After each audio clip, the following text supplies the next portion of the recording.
안녕, 몬창입니다. 저번에 제가 올렸었던 영상이 뷰수가 한 1만 뷰 나왔더라고요. 구독자 수도 원래 350 정도밖에 없었는데 갑자기 900으로 레벨업 했습니다. 많은 분들이 관심을 가져주셔서 덕분에 이렇게 지금 제 채널이 성장하고 있어요. 짜잔! 제가 네일을 좀 바꿨어요. 이게 제가 셀프로 했거든요. 제가 대부분 거의 셀프로 하는 편이에요. 아트 해주시는 분들이랑 이 가까운 거리에서 되게 어색해가지고 저는 양쪽이 다르게 이렇게 해봤어요. 따당.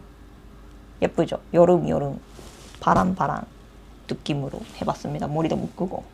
아무튼 그렇답니다. 많은 관심 감사합니다. 오늘 영상은 한국에서 살면 좋은 것들에 대해서 얘기를 해볼 건데, 이게 한국에서도 살아봤고 일본에서도 살아봤잖아요, 저는.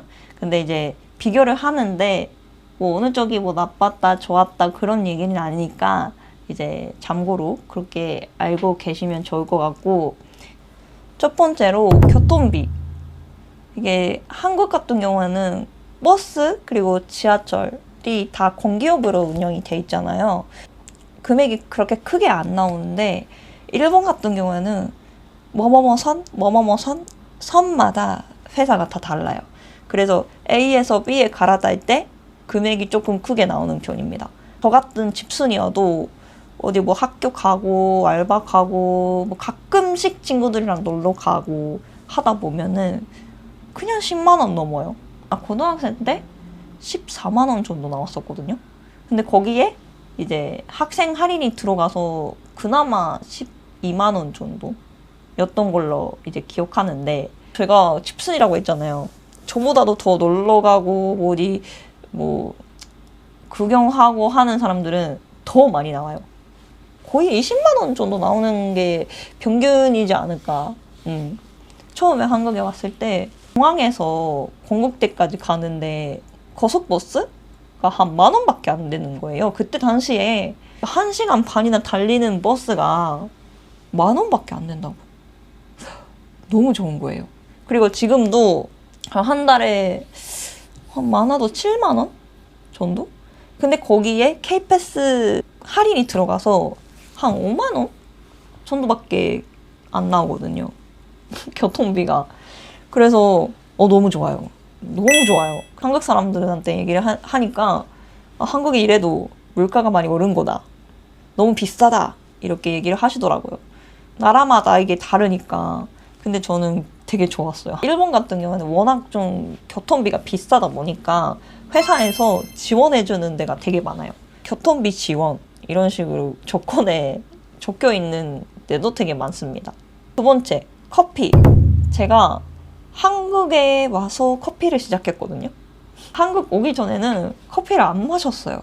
근데 왜 그렇게 마시게 됐냐면, 한국 사람들이 점심 먹고 바로 카페? 커피? 이 흐름이 자연스럽게 있어요.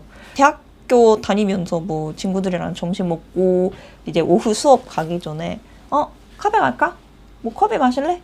이게 그냥 흐름이 있어서 따라가 봤더니 저도 어느 순간부터 커피를 계속 마시고 뭐 하루에 2잔 정도 마시는 게 그냥 당연해진 그 일화가 있는데, 지금은 커피 없으면 못 살아요.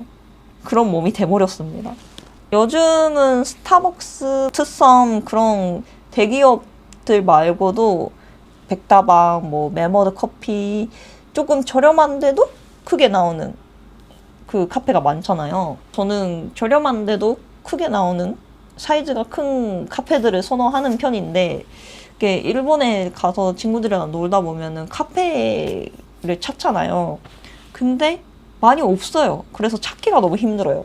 어쩔 수 없이 그냥 스타벅스 가가지고 조금 비싼 돈 내고 적게 마시는 편입니다. 일본에서는. 뭔가 문화 차이인 것 같아요. 한국에서는 한국 사람들이 진짜 커피에 진심이잖아요. 진짜 진심인데 일본 사람들은 그렇게까지 커피에 대해서 진심이 아닌 것 같아요. 요즘은 그래도 개인 카페? 그런 게 조금씩 이제 생기고 있긴 한데, 맛은 그렇게 뭔가 맛있지는 않은 것 같아요. 제가 느끼기에는. 그냥 인테리어 예쁘고 감성이 있고 그게 뭔가 좀 사람들이 선호하는 거지 커피 맛에 대해서는 그렇게 관심이 없는 것 같아요. 세 번째는 효율성인데요. 제가 한국에서 살면서 빨리빨리 문화에 적응을 하게 했는데 처음에는 조금 어색했거든요. 일본 같은 경우에는 뭐 무슨 자료가 필요하다 하면은 어떤 뭐 크청 같은 데 가가지고 직접 받아야 되는 경우가 아직도 있어요. 근데 한국 같은 경우에는 홈페이지 들어가서 뭐 접속하고 다운로드하고 인쇄하면 끝! 저번에 무슨 일이 있었냐면 제가 지금 거주비자로 한국에 거주 중이거든요. 취직비자에서 이제 거주비자로 바뀔 때 일본에서 다녔었던 학교의 졸업 인증서가 필요했었어요. 그래서 뭐 한국 같은 경우에는 홈페이지 들어가서 로그인하면은 돈 내서 그냥 바로 다운로드 받을 수 있잖아요. 그게 당연하다고 생각을 해서 일본 대학교 홈페이지에 들어가서 찾아봤는데 그게 없더라고요. 안 보이는 거예요. 그래서 뭐지? 아, 왜 없지? 하다가 이제 문의를 해봤죠, 학교에. 전화를 해봤어요. 제가 지금 한국에 사는데 비자 때문에 그 무슨 자료가 필요한데 그게 어디서 받을 수 있어요? 그러니까 일단 지금 인터넷에서는 받을 수 없고요. 네, 우편으로 받을 수 있습니다. 이러는 거예요. 우편? 이래가지고 우편이에요? 우편이라고 하셨어요? 이렇게 두 번 물어봤다니까요, 제가.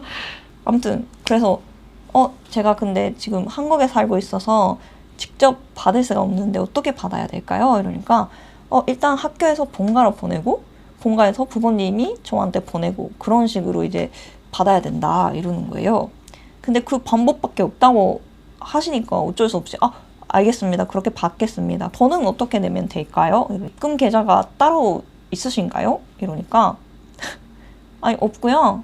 수표를 받아서 그거를 우편으로 보내주세요. 이러는 거예요. 수표? 우편? 또 우편이야?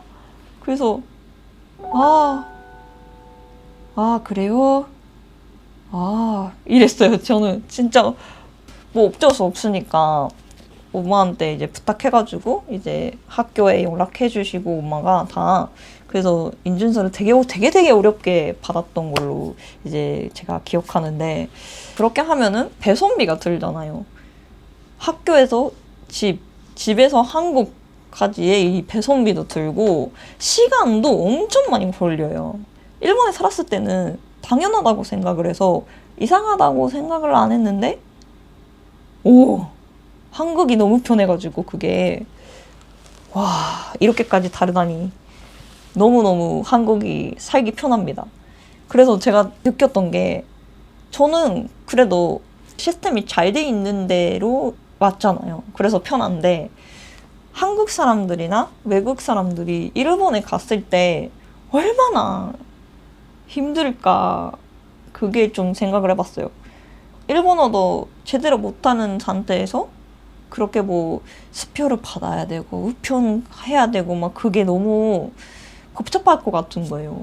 조금씩 이제 시스템이 바뀌고 있다고 하긴 하는데 조금씩 빨리 해줬으면 좋겠다. 그 정도?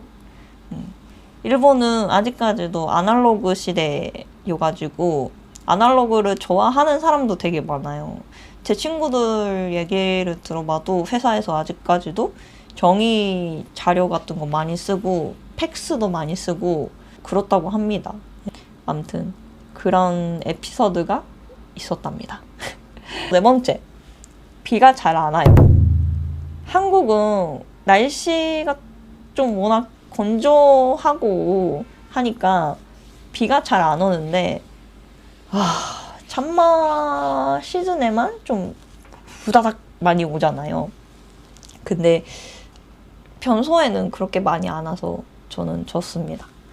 왜냐면 제가 사실 날씨 요정이거든요. 안 좋은 쪽으로?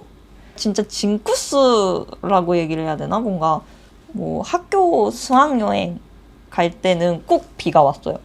중학생 때 이제 오사카 바로 옆에 교토랑 그리고 나라현으로 갔을 때도, 그리고 고등학생 때는 오키나와로 갔었는데 오키나와로 갔을 때는 심지어 태풍이 왔습니다. 태풍이 와가지고 오키나와라고 하면 바다잖아요. 근데 바다 가까이에도 못 갔습니다. 가지 말래요. 위험하니까. 그래서 계속 호텔 안에서 친구들이랑 카드 게임 했던 기억만 남아있어요, 저는. 그리고 제주도를 갔다 왔는데 그때도 앞이 안 보이는 정도로 비가 많이 왔어요. 진짜 운전하시는데 앞에 와이퍼 있잖아요, 이렇게. 근데 그게 못 따라가요. 진짜 많이 비가 와가지고. 최근에 그 엄마 아빠랑 같이 갔던 부산에서도 첫 번째 날에 비가 완참 많이 왔습니다. 진짜. 아무튼 그래요. 그래서 제가 비를 달고 사나 봐요. 어디를 가든 항상 비가 옵니다. 전생에서 뭔가 무슨 죄를 지었나? 그렇게 생각할 정도로 진짜로 비가 엄청 많이 와요. 어디 놀러 가면. 5번째, 마지막인데 이거는 피부과의 시술이 다양하고 저렴해요. 이게 저는 일본에서 피부과를 다녀본 적은 거의 없기는 한데, 이게 제 친구, 일본에 사는 친구 얘기만 들어도 시술이 진짜 비싸더라고요. 그러니까 뭐 예를 들어서 뭐 모공 케어, 뭐 여드름 케어 그런 것들이 그렇게 막 그 시술 종류도 그렇게 많지가 않고, 그리고 비싸대요. 그래서 제 친구들이 일본에서 한국에 놀러 왔을 때 대부분 다 피부과를 한번 가더라고요. 꼭. 그래서 요즘은 피부과에 일본어 통역하시는 분들이 꼭 있더라고요. 미용에 진심인 나라 한국. 그런 부분에서 저는 가끔씩 관리를 받으러 가는데, 제가 원래는 피부가 좀 트러블이 많이 났었어요. 지금은 많이 나아졌거든요. 거의 여드름도 안 나오고.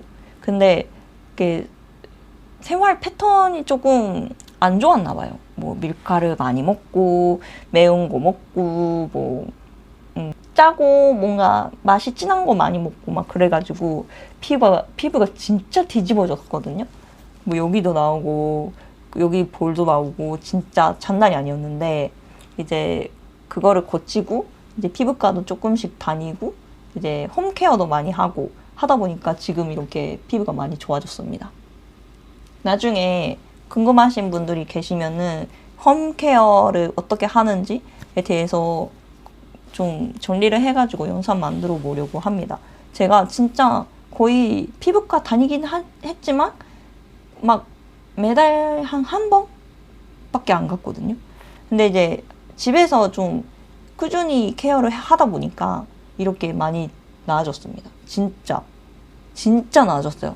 제가 화장도 하기 싫고 뭔가 밖에 나가는 것도 싫을 정도로 진짜 피부가 엄청 안 좋아가지고, 근데 이제 홈케어를 시작하고 나서 피부가 좋아지고 이제 좀 수분도 많이 올라오고 광이 나오고 하니까 이제 밖에 나가서 친구들이랑 놀고 남자친구도 만나고 진짜 많이 좋아졌어요, 피부가.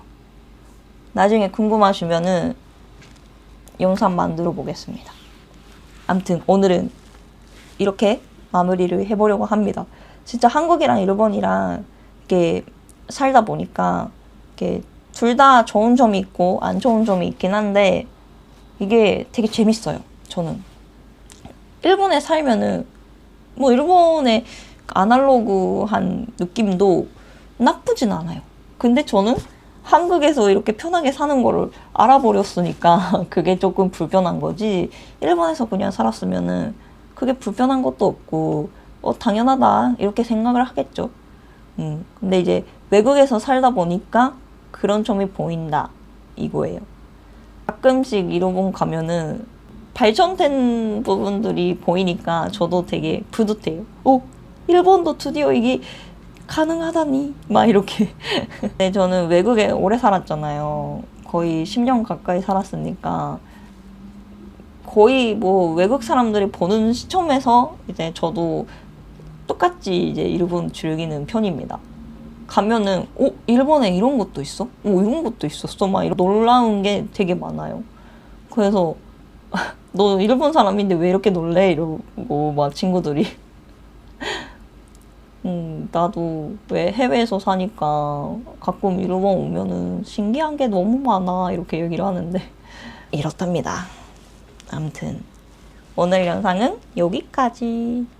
다음 영상에서 만나요. 안녕. 인스타 팔로우 요로시쿠. 빠이.